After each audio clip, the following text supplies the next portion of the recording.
విపరీతంగా మాజీ ముఖ్యమంత్రి జగన్మోహన్ రెడ్డి గారిని చూసేందుకు, ఆయనతో కరచాలనం చేసేందుకు ఆయన హెలికాప్టర్, కొత్త హెలికాప్టర్ అనుకుంటా, హెలికాప్టర్ దిగారో లేదో, ఆయన చూసేందుకు పెద్ద ఎత్తున ప్రజలు వచ్చిన పరిస్థితి ఉంది. ఇంకా ప్రజల మద్దతు మాకే ఉంది, నైతిక విజయం మాదే అనేది వైకాపా నాయకుల్లో మాటల్లో అర్థమవుతా ఉంది. అదేవిధంగా జగన్మోహన్ రెడ్డి గారు సైతం కూడా మరి తాము ఓడిపోలేదు, ప్రజలు తమను ఓడించలేదు అంటున్నారు.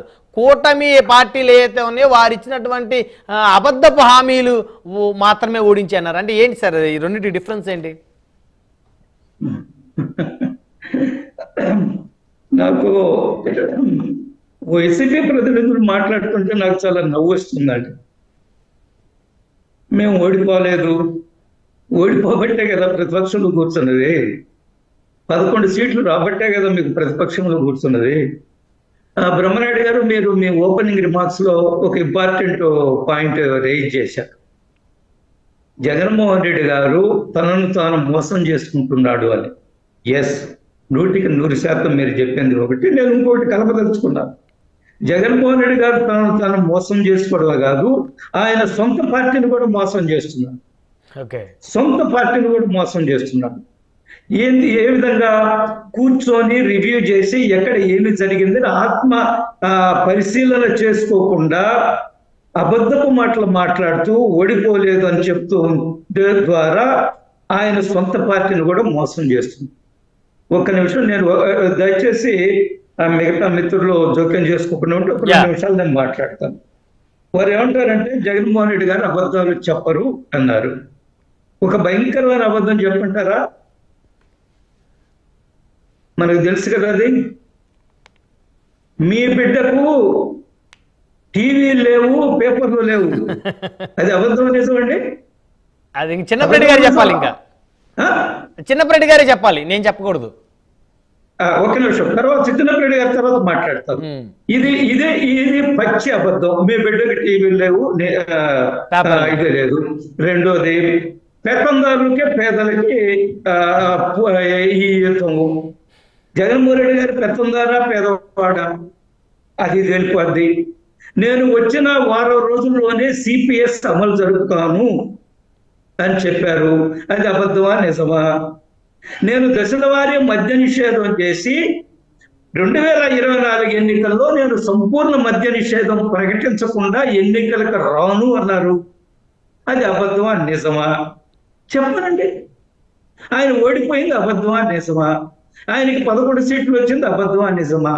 ఏం మాట్లాడుతున్నారండి వైసీపీ ప్రతినిధులు చర్చల్లోకి వచ్చి? ఓటమి గెలుపు ఇవి ప్రజాస్వామ్యంలో ఒక ప్రక్రియ. ఇది నేను ఓడిపోయినంత మాత్రాన వైసీపీ అంగడి మూసేస్తుందని నేను అనడం లేదు. నేను గతంలో మీతో మాట్లాడినప్పుడు కూడా చెప్పాను, ఓటమి అనేది it's not the end of the road, అంతటి అంతం కాదు ఓటమి అనేది. జగన్మోహన్ రెడ్డి గారికి వయసు ఉంది, తిరగలదు, పోరాటం చేసే నేచర్ ఉంది. కానీ 5 సంవత్సరాల అధికారం అనుభవించిన తర్వాత ఆయన ఈ రోజు మాట్లాడుతున్న మాటలు, నిరాశ నిస్పృహలో మాట్లాడుతున్న మాటలు మనకి చాలా ఆశ్చర్యం వేస్తుంది.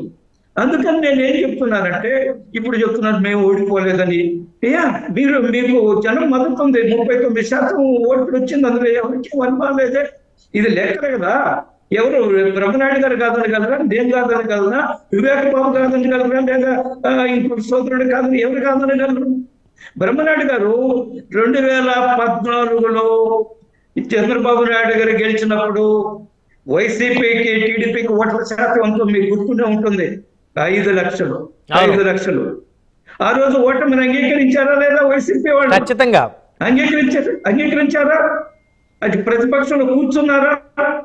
ఈ రోజు 2024లో జరిగిన ఎన్నికల్లో చంద్రబాబు నాయుడు గారికి, జగన్మోహన్ రెడ్డి గారికి, కూటమికి, వైసీపీకి తేడా ఎంతో తెలుసా? ఓట్లు 50 లక్షల ఓట్లు. 50 లక్షల ఓట్లు. 2014లో 5 లక్షల తేడాతోటి ఓటమిని అంగీకరించారు మీరు. ఈ రోజు 50 లక్షల ఓట్ల తేడాతోటి కూటమి గెలిస్తే మీరు ఎందుకు అంగీకరించరు? తప్పుడు ప్రామిసులు చేశారు, హామీలు ఇచ్చారు. ప్రజలు నిర్ణయిస్తారు.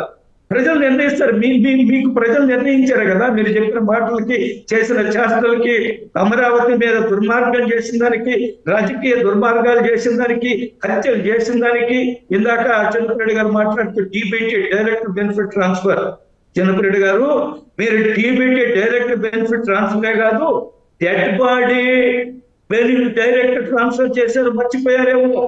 ఒక ఎమ్మెల్సీ డ్రైవర్ ని ఒక దళితుడిని హత్య చేసి డెడ్ బాడీ ట్రాన్స్ఫర్ డైరెక్ట్ గా ఇంటికి తీసుకుపోయారు. అది కూడా గుర్తుంది ప్రజలకు.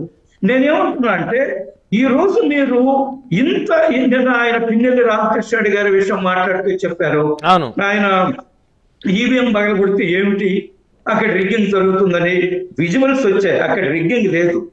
అక్కడ ఆ పోలింగ్ బూత్ లో ఆయనకు ఓట్లు రావడం లేదని ఒక ఆవేశంతో, నిరాశతో, ఓడిపోతుందని భయంతో పోయి ఈవీఎంలు పాల్గొట్టాడు.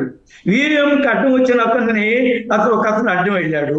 బయటకు వచ్చిన తర్వాత అతన్ని దుర్మార్గంగా కొట్టేసి ఈదులో పడితే అతన్ని తీసుకుపోయేవాడు కూడా లేరు. ధైర్యం ఎవరికి లేదు. అక్కడికి వచ్చి పిన్నెల్లి రామకృష్ణారెడ్డి గూండా ముందు వచ్చి ఆ బాధితుడిని తీసుకుపోయే ధైర్యం లేదు. ఆయన శ్రీమతి వచ్చి తీసుకుపోయింది. ఈ పిన్నెల్లి రామకృష్ణారెడ్డి గాంధీ మహాత్ముడు, గౌతమ బుద్ధుడు, ఆయన చాలా మేము గుర్తుందా, బ్రహ్మనాయుడు ఆయన తరఫున ఎన్నికల ప్రచారంలో పాల్గొంటూ ఏం చెప్పారు తెలుసా? పిన్నెల్లి రామకృష్ణారెడ్డి చాలా సౌమ్యుడు, చాలా మంచివాడు, నాకు సోదరుడు, ప్రజలకు సేవ చేస్తాడు, శాంతి కాముకుడు. ఆర్థిక పరిస్థితి కూడా అంతంత మాత్రమే, దౌర్జన్యాలు కూడా అంతంత మాత్రమే, హత్యలు కూడా అంతంత మాత్రమే. ముఖ్యమంత్రి గారు చెప్పిన మాటలు అవి చెప్పలేదులేండి. దాడులు అంతంత మాత్రమే, దౌర్జన్యాలు అవి చెప్పలేదులేండి. అవి చెప్పలేదులేండి, చెప్తున్నాను. అంటే మీరు కలిపారు, మసాలా కలిపారు మీరు.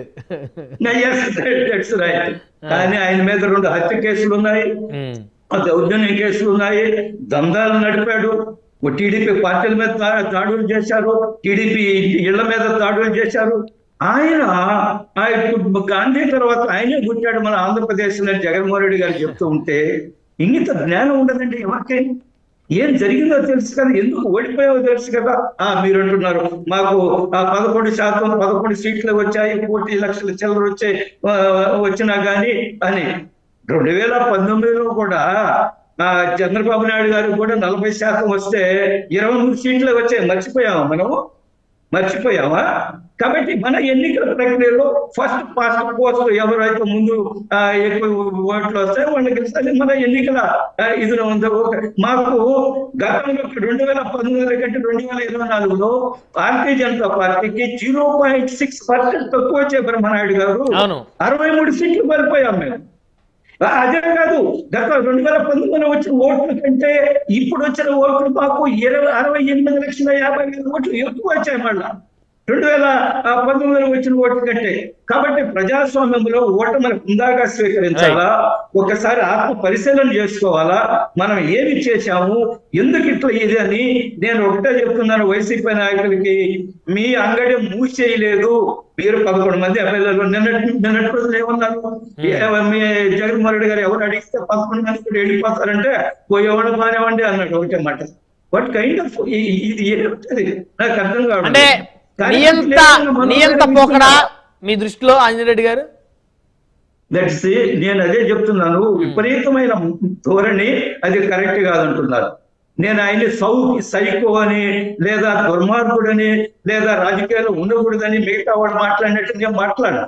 కొంతమంది తెలుగుదేశం వాడు కూడా మాట్లాడుతున్నారు, కానీ నేను అట్లా మాట్లాడను.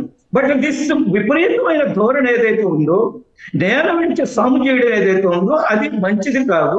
ఆయన యువకుడు, వయసు ఉంది, ఆయన ప్రాక్టికల్ గా ఆలోచించాలా, అన్నింటినీ పరిశీలించాలా, అన్నింటినీ ఆత్మవిమర్శ చేసుకోవాలనేది నా అపీల్. రైట్, మళ్ళీ వస్తాను సార్. మనతో వివేక్ బాబు గారు, జనసేన పార్టీ రాష్ట్ర అధికార ప్రతినిధి. వివేక్ గారు, గుడ్ మార్నింగ్ అండి.